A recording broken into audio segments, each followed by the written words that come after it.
evil red hair enjoys bankrupting mental ill men. Let's jump in. Both. I mean, I definitely like think it's fun to watch someone themselves for me. But like this is like men. Like I would never like want to do that to a woman Why is that? because I prefer women to men. Romantically or in No, general? just like as people. Why is that? Because I think, you know, I'm a woman. I think I'm more aligned with female values. Which are what? Being feminine, divine femininity. I don't know. What is the? I'm sorry, I don't mean to ask you a million questions, but what is divine femininity?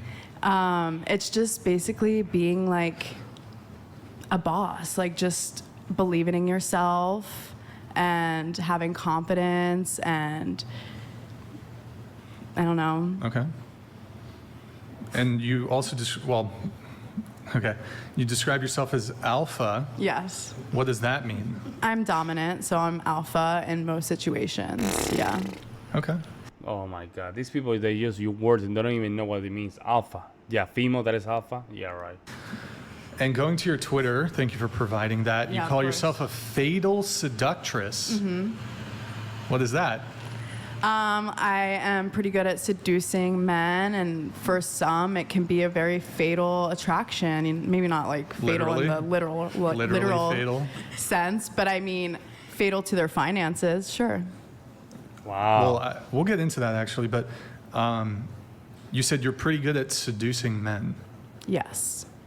So, isn't that just kind of the life of a woman? I mean, I don't think all women like try to seduce men. Well, but I mean, like, essentially you're saying I'm really good at getting men. But, like, Yeah. isn't that just the default setting for women? I mean, sure, if that's how you look at it, yeah. But, like, that's like a woman who says she has game and she's able to sleep with a lot of men. It's like, Yeah, no that- shit. Yeah, exactly. Any woman can sleep with a I mean, lot of there men. are femcels. There are femcels out there, so I Oh my actually don't even believe that's a thing. I mean, there's plenty of people that identify Well, with the femcel community. So. Well, they I mean, there's identify. people who identify as being dogs too. You know what I mean?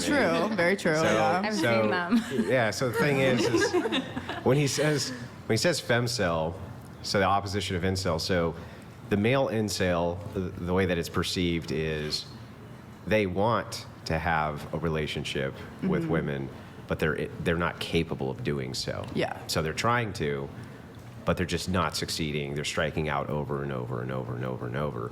So You see her? She cannot empathize. Let's go back to that. Look at her face. over. So when you, She cannot empathize with that. And she in a low key, she enjoys that. Seeing men's collapse, she's liking it. say femcel, this would be the same exact thing applied to women.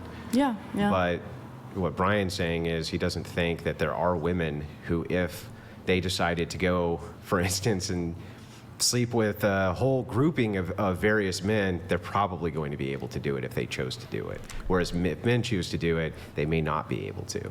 I think it's all just like it depends on standards too. So I mean, some people have Well, high then that standards. wouldn't be incel. Wait, do you have that Because isn't incel like comic if, cartoon disregardless with the of their standards, roses they Yeah, just and the can't. door? it's like whatever, Yeah. they just can't do it. They can't close the deal, as it were, Right. right? Again, I mean, I think there's someone for everyone. So I don't know. It's kind of like That's this. a good question. Go ahead, pull it up. I'm so lonely.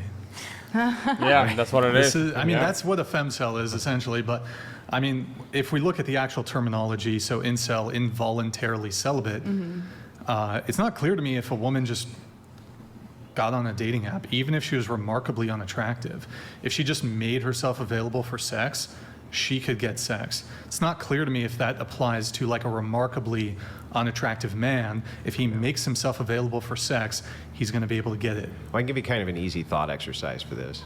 Let's say you take one of the most unattractive men that you've ever met and one of the most unattractive women you've ever met. You put a sign in their hand, and the sign just says, first car that pulls over, I'm sleeping with whoever's in it. Okay? That's the sign. The guy goes out with the sign versus the woman. Who gets stopped for first? I mean, again, it depends. Ah, there we go. There we Depends go. on... It's always that depends, right? Man, Well, it depends. Depends mean that I know the answer that you want, but I'm not gonna give it to you. That's what it means, folks. A lot of factors. Okay, so but I gave you the scenario of the ones that are the most attractive, you know, so we have that factor, right? We have the factor of it's going to be an equal amount of men probably to women passing them, or even more men than women. They're holding the sign, so we know what the scenario is.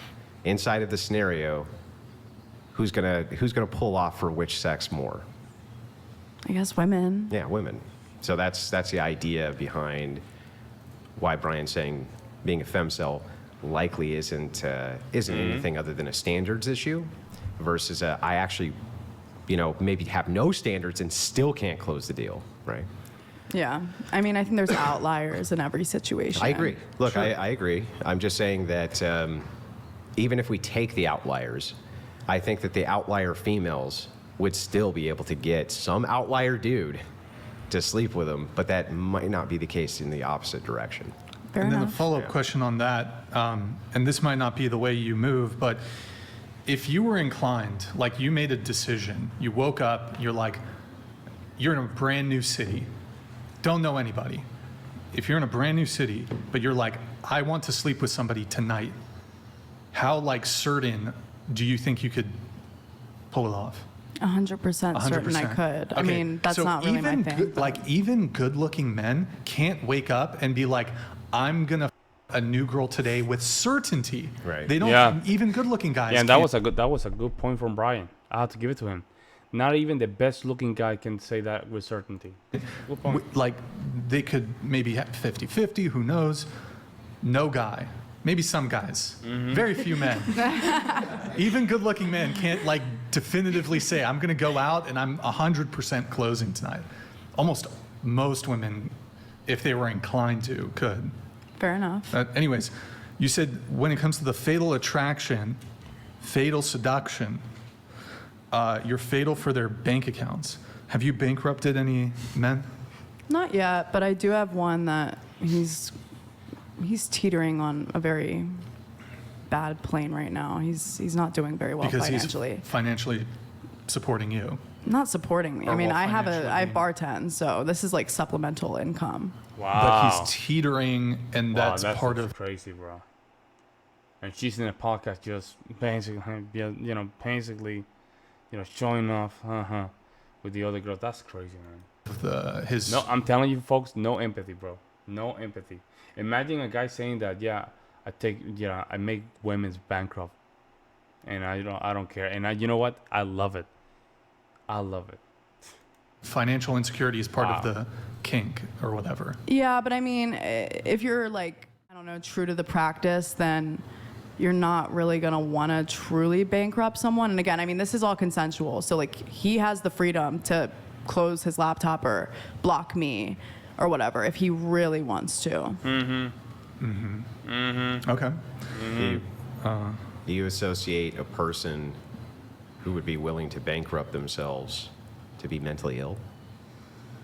I mean, possibly, but again, So aren't you kind of playing with mentally ill people? I mean, we go over consent How and can a mentally ill person consent? I mean, I'm not here screening them for mental illness. I'm not a psychiatrist. Andrew's making a very good point. Very good questions. I'm not a but psychologist. Do you need to screen a person for mental illness if they want you to bankrupt them? Doesn't that scream not well? I mean, it's a kink. Yeah, I get it's a that- kink, yeah. but you can understand that even through a person's perceived kinks, that would maybe be a good sign of mental illness. It could be, but Yeah. that's really not my place to judge, Well, I think it is your place to judge. If you're the one who says, "Send me the money on behalf of kink," and this could bankrupt you, who the hell else would be the judger here? Who else could make the judgment but you? I mean, if they voice that opinion to me, maybe, and if we have a good relationship, but again, some of these guys will approach you and then just fuck off for months, years. Sometimes they'll never come back. So Sure. it's Yeah, no, I understand that, but I'm talking about this specific case.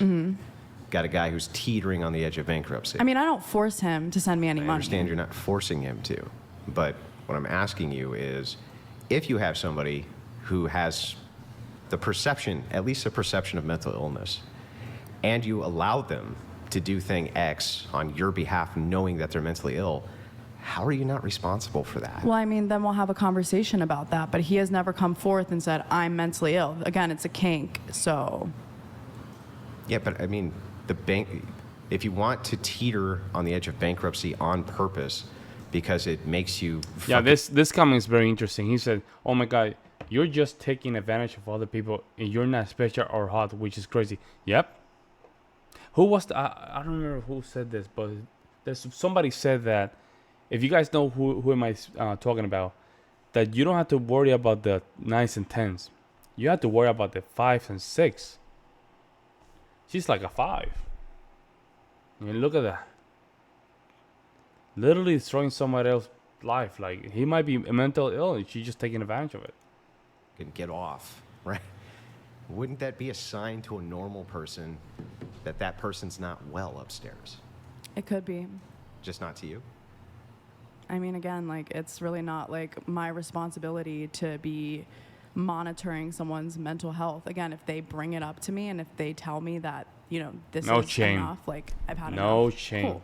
Like, you know what I mean? But I'm not going to sit there and baby them. Like, this is a kink, a consensual kink. We're both adults. Mm-hmm. And if he's I mean, I'm pretty sure a lot of people in the BDSM community would qualify for mental illness. You know what I mean? Crazy stuff that some of these females are, my God, you cannot even believe some of these people, what they say and how they act. Let me know what you guys think in the comment section below. See you in the next one.